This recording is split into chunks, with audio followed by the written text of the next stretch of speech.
साथियों नमस्कार। आज हैं आप सोशल मीडिया पर और हम आज बात करेंगे देश में हो रहे 5 राज्य चुनावों पर। हमारे साथ में हैं सोशल एक्टिविस्ट भी हैं और लॉयर भी हैं, परवीन भारती जी दिल्ली से। आपका बहुत बहुत स्वागत है हमारे चैनल पर सर। धन्यवाद।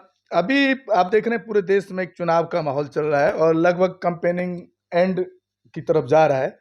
तो क्या लगता है आपको, खास तौर से 2 बड़ी पार्टियां ज़्यादा दिखती हैं पूरे देश के अंदर, चाहे वो भाजपा और कांग्रेस, और थोड़ा-थोड़ा असर इन स्टेट में जिनमें अभी इलेक्शन खास तौर से हैं, वहाँ पर थोड़ा बसपा और आज़ाद समाज पार्टी का भी कुछ-कुछ सीटों पर दिखता है, या कुछ अलग-अलग सीटों पे कुछ निर्दलीय, कुछ इस तरह के जो पोजीशन है। तो आपको क्या लगता है कि जो ये हार-जीत होने वाली है या हो सकती है, वो किसके पक्ष में ये जाने वाला है? मैं सबसे पहले आप सभी का धन्यवाद करना चाहूँगा कि आप अपने स्टूडियो में बुलाकर हमें मौका दिए हैं। और देखिए, चुनाव इस बार का जो चुनाव है ख़ास करके, इसके बारे में मैं इस देश के लोगों को बताना चाहूँगा, ख़ास करके इस देश के बहुसंख्यक आबादी को, कि यह एक परिवर्तन का दौर चल रहा है और इस परिवर्तन के दौर में कुछ नया होने वाला है। जैसा कि पिछले 75 साल से लगातार आप लोग लगभग देखते आए, कभी बीजेपी कभी कांग्रेस, ये अक्सर ज़्यादातर स्टेटों में आप देखेंगे, मध्य प्रदेश में, राजस्थान में, ये जो बड़ी बड़ी स्टेटें हैं, तो यहाँ आप देखेंगे कि एक बार बीजेपी आती थी, एक बार कांग्रेस आती थी।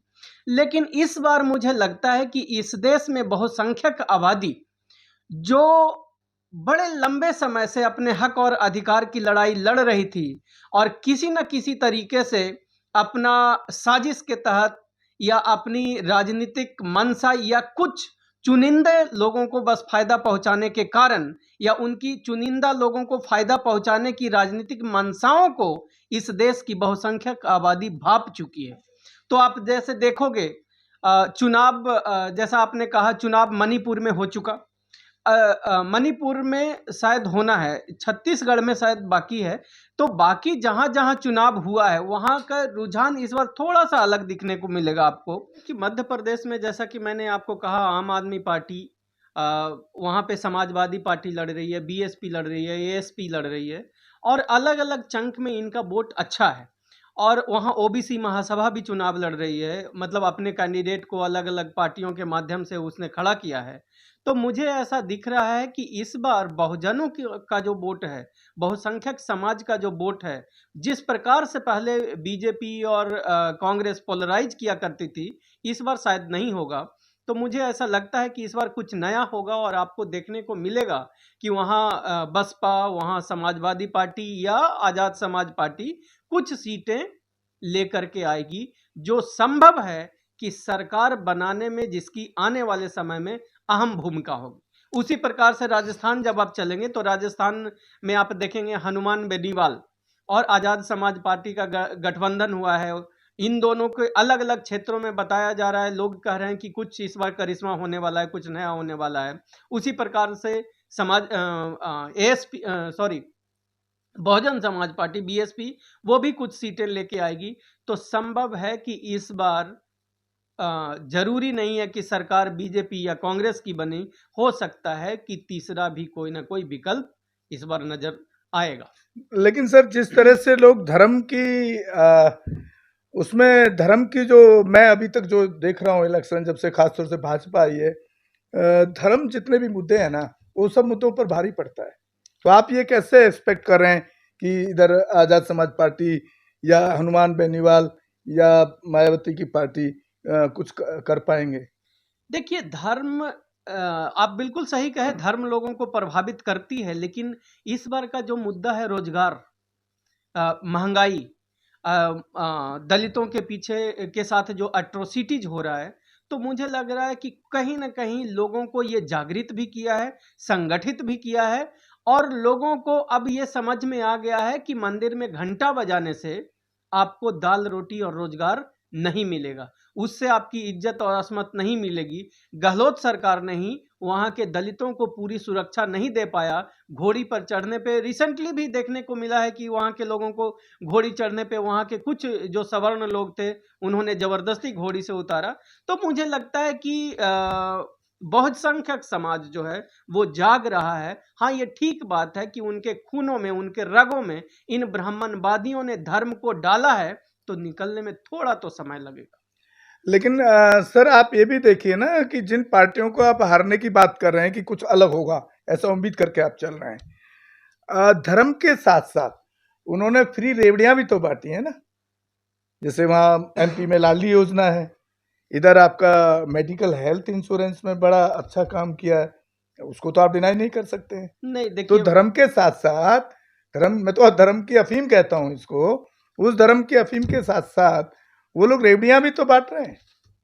इससे कैसे आप वो जिसको 1250 रुपए कभी देखा है नहीं घर में, और उस महिला को घर में वह 1250 रुपए मामा दे रहा है, तो वो तो बिल्कुल प्रभावित है। देखिए मैं आपकी बातों से थोड़ा सहमत हूँ और थोड़ा असहमत हूँ। मुझे ऐसा लगता है कि जब बात अपने समाज की आती है, जब बात अपने इज्जत और असमत की आती है, और युवाओं के साथ खास करके जब बात उनके नौकरी और रोजगार की आती है, आपने देखा अभी जैसे जिस प्रकार से आपने धर्म की बात की, रेवड़ियों की बात की, तो उस प्रकार से आपने देखा कि वहाँ के जो नेतागण हैं और उनके बेटे 10-10 हजार करोड़ रुपया कनाडा भेज रहे हैं और वहाँ जमीनें खरीद रहे हैं। तो बहुत सारी चीज है कि नेताओं के बच्चे करोड़ों और अरबों में खेल रहे हैं, और हमारे गरीब जनता जो है वो 2 जून की रोटी के लिए तरस रहा है। हमारे युवा रोजगार के लिए तरस रहा है। लोग बेरोजगार हैं, उनके पास रोजगार और शिक्षा नहीं है। तो ये साजिशें, मुझे लगता है कि ये परत दर परत अब टूट रहा है, और बहुजन समाज, बहुसंख्यक समाज जो है वो जागृत हो रहा है। मेरा तो ऐसा विश्वास है।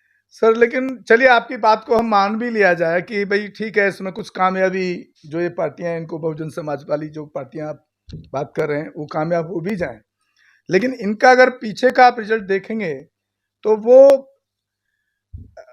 मतलब अपना एक वोट तैयार करते हैं क्या क्या करके कि हम कम से कम इस हर इलेक्शन में ऐसी ताकत बनाएंगे कि सरकार हमारे बिना नहीं बन पाए। लेकिन अल्टीमेटली आपने देखा होगा राजस्थान में दोनों बार जो छह के छह 2 बार विधायक जो बनकर आए, उन्होंने अपने आप को सरेंडर कर दिया, चाहे वो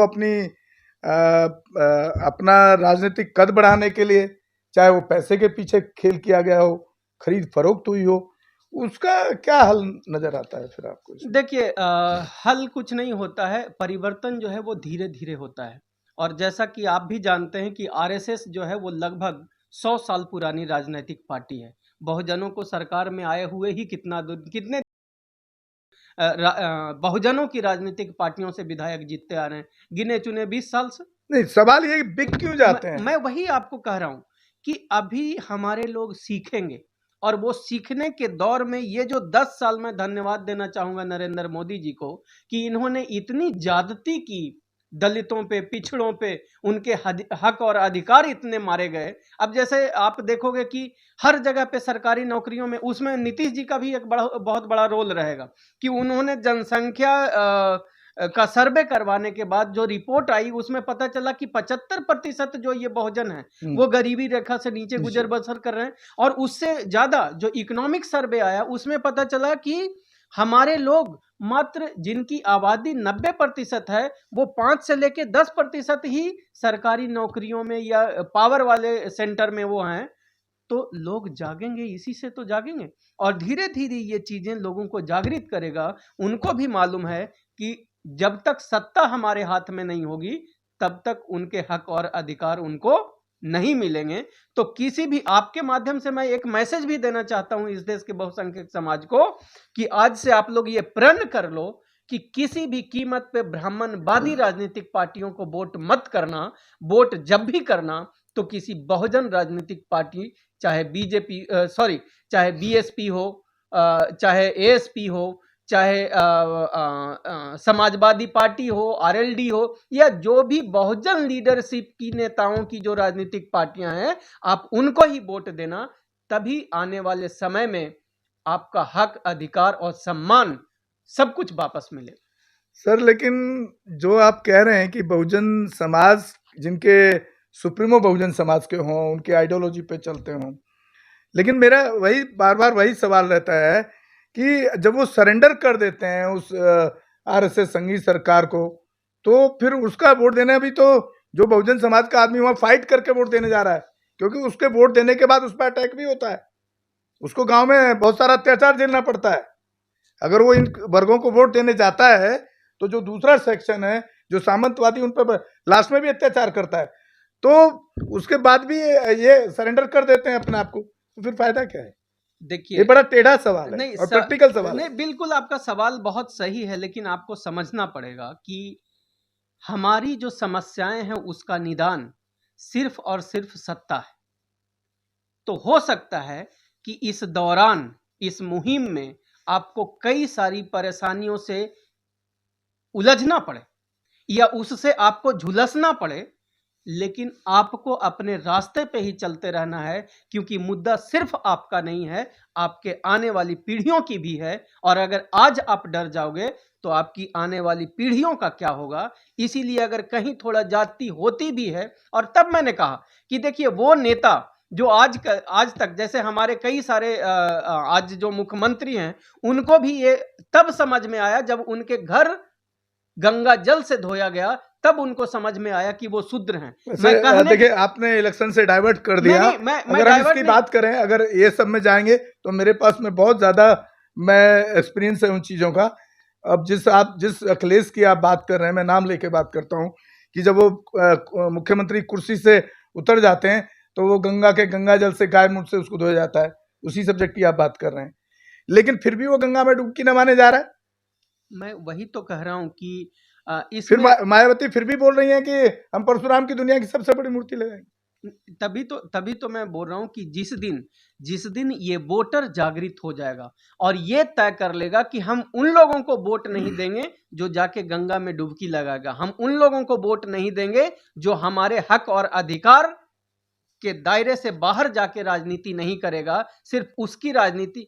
जब हमारे लीडरों को यह समझ में आ जाएगा कि वोटर समझ गया है कि हम उनको वोट नहीं देंगे जो लोग हमारा इस्तेमाल कर रहे हैं, तो आने वाले समय में ये लीडर भी अपना रूप और रंग बदल लेंगे और जनता के लिए, SC ST OBC और माइनॉरिटी समाज के लिए काम करेंगे। तो साथियों, आप सुन रहे थे हमारे चैनल पर परवीन भारती जी को, जो वकील हैं पेशे से और एक सामाजिक कार्यकर्ता हैं, और हमने जो अभी डिबेट किया, एक बात बहुत अच्छी निकाल के आई है कि भले ही हमारे नेता अपने आप को बेचते रहें, सरेंडर करते रहें, किसी के आगे नतमस्तक हो जाएं ब्राह्मणवादी या मनुवादी सिस्टम में, लेकिन जिस दिन बहुजन समाज, जो बहुसंख्यक समाज है, जिस दिन वो ये तय कर लेगा कि हमको ऐसे ना बिकने वाला नेता तैयार करना है, ऐसी ना बिकने वाला पार्टी बनानी है, तो मैं समझ सकता हूं कि उस दिन बहुजन सत्ता पर कब्जा कर सकता है। और साथियों, इसी के साथ विदा लेते हैं। नमस्कार आपको। आप हमारे चैनल को ज्यादा से ज्यादा शेयर और